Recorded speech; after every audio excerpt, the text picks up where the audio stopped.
So second thing we want to cover is another comic book property that dropped. This one dropped today or 3 a.m., whatever.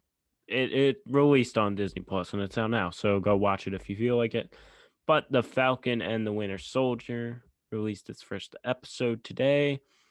Says it's 50 minutes long. It's more like 42 with credits.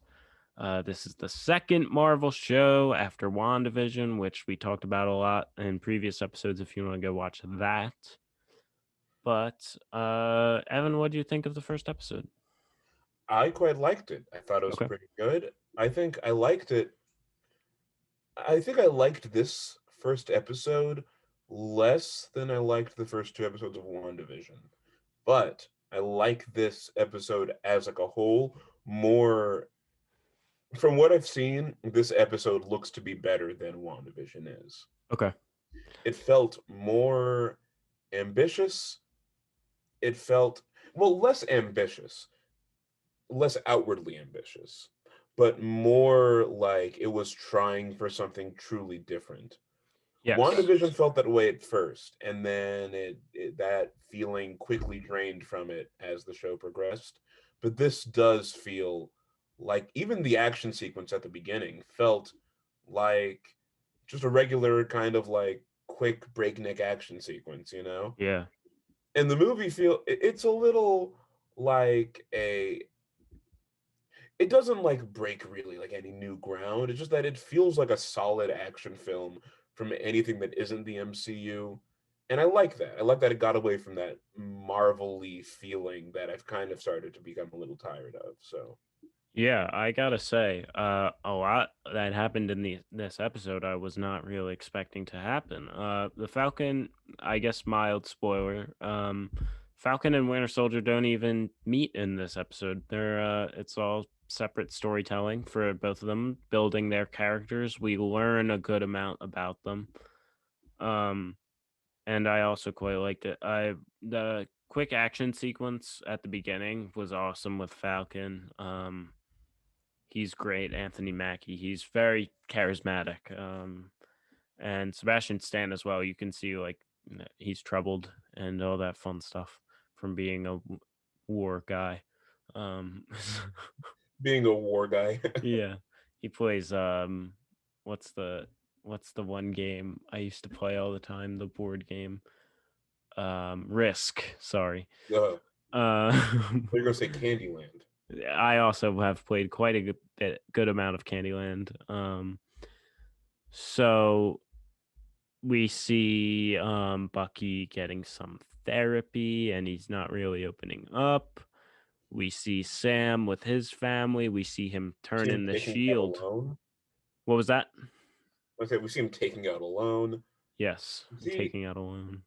I guess a lot of these movies you do kind of get the feeling of like jingling keys, which I'm not always a huge fan of, Yeah. like with a lot of Marvel films, even though they all kind of are that. But some of them just kind of feel like it. It's like, listen, I know that I'm watching keys being jingled over my face, but you don't have to make it that loud. In this movie, this TV episode felt less like that. This felt way more like, oh, aren't you going to be excited for this to happen? You know? Hmm. Oh, aren't you excited to watch the next one? This doesn't feel that way, which I liked. Yeah, and if you've seen the trailers, there's probably like they probably only showed the Falcon action sequence in this episode as something they showed in the trailers. So there's a lot more stuff to come. Obviously, I think that next few episodes are going to be more action heavy, but who knows? Definitely as we get towards the end, I imagine it would be. But we haven't even been reintroduced, I guess, to like Baron Zemo yet, and Sharon Carter because we know they're going to be in it. But Mhm. I I really liked how Sam was talking with my boy Don Cheadle, Mhm. and they were just talking about like he was kind of like, why'd you turn in the shield? Because Sam turns in the shield to the Smithsonian, and then like probably a couple days later, the government does a 180 and takes the shield from him at the end of the episode. and we now have a new Captain America. We don't know if this guy's like got the super soldier serum or whatever.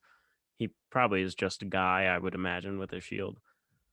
But um I kind of really like that because it shows, there's still that divide with the government and superheroes that we saw in Civil War.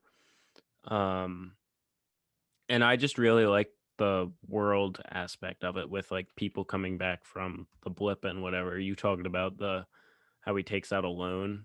Do you want Yeah. to cover any of that stuff? Because I know you were texting me about it. I just thought I like the kind of little things. I like the oh yeah, he's taking out a loan. He can't get a Yeah. loan because of this stuff. It's like a little I don't know awkward moments. Those I kind of enjoy. I enjoy those in every superhero movie. Yeah. The We little got awkward bits where it's just kind of like, huh, this would be pretty difficult in a world populated by these kinds of freaks. So I think the only instance in any superhero movies where we really get like a lot of personality and see them just be a regular person is at least in the first one, Ant-Man with Paul Rudd, because like he's coming out of prison, stuff like that. Um, but other than that, like in these Captain America movies, obviously Sam and Bucky are both side characters. We don't really see them just be people. So it's kind of cool to see that. Like there's probably 2, 3 action sequences in this whole episode, and the rest is just them kind of hanging out, and it's pretty interesting, I gotta say. yeah, I thought that was pretty. I thought it was all like it was just kind of them hanging out after that first action sequence. I liked that there weren't that many others. I think make keeping it spaced out is a positive turn. Yeah, I remember I saw a tweet about Falcon and the Winter Soldier that said that the trailer looks like one of those fake movies that turns out to be an M&M commercial. mhm, And yes, it does. yes, And some of the moments in here do feel that way. hmm, But a lot of it doesn't. A surprising amount of it doesn't. So yeah. um okay, I give it a questions. good rating. A good rating. Yeah. A couple questions I had when I was watching this. These are deep cut Deep questions. philosophical questions. Okay, first of all, when we last see Captain America, as spoilers for Avengers Endgame, old man Captain America, we see he has the shield and hands it over to Sam. But as Captain America was last in battle, the shield was broken and he had half the shield. Now, I've only seen Avengers in game like 3 times, twice like as it came out, once and that was a couple months ago. So, and it's a long movie, so I kind of forget. How does the shield get remade? I don't remember either. I'm sure someone hopefully watching can like leave something in the comments about how it gets Please remade. do. I I don't do. There should have been like a good like blacksmith scene, like how Iron Man was in the cave in the first Iron Man. So that's question number one. Number two, um, Sam's turning in the shield to the Smithsonian, like someone's not gonna break in and steal it. yeah, That's if you're putting like a weapon. First of all, kids would want that. Second of all, in a world where there's lots of supervillains, you can't just put that in a museum. So, that's true. I was expecting like the classic, there's a gal at the museum, and then mhm, the villain shows up. He displays his evil powers by taking out a few guards. He original steals it. Avengers, yeah. I feel like Yeah. that's in one of the X-Men movies too. And it's in Batman and Robin, I think. Okay. The one with Arnold Schwarzenegger where I know he freezes a dinosaur and he says what kills the dinosaur in the Ice Age. I kind of like those kind of scenes, I can't lie. They're Yeah, like those when are nice. everyone's dialed up. Yeah. Or a Batman, the first Batman too, in the 80s. There's also a gala at the end of Pixels. Oh yeah. And The that one White also House gets disturbed by does. aliens. Yeah. So there we go. That's how we tie in Pixels to this episode. So yeah, I mean, they give the shield away at the end of the episode. So obviously they, weren't just going to keep it there anyway. But third and final question. Sam he jumps out of this plane like twice, and he does it all fancy and stuff like that. What if his wings stop working? Then you're going to be doing something stylish, but just look stupid because you're going to be falling to your death most likely. So what if your wings Well, don't work? I think he's just got. That is true. That would be really.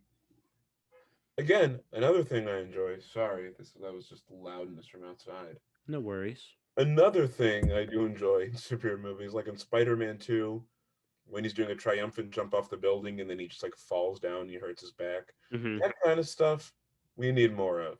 Yeah. Superheroes just stuff doesn't work. What if we have a superhero just fall to their death? Well, have you ever It seen just makes Deadpool out. 2? I didn't see it. Oh wait, I did see it. That's like a good 15 minutes of the movie. He recruits all these superheroes, then they spoilers, then Yeah, they they just all die. die at Yeah. once. Yeah, that was funny. Yeah.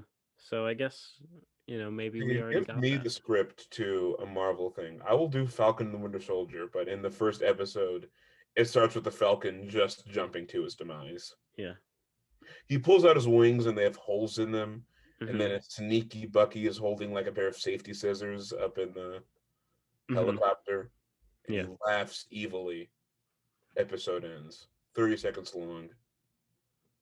Give us give us your scripts, Marvel. We'll do that. We'll do this. Give us your scripts. Um so yeah, that's Falcon and Winter Soldier pretty much. Liked it. Looking forward to having a new Marvel show to watch every Friday. And I think this is going to be better than WandaVision, dare I say.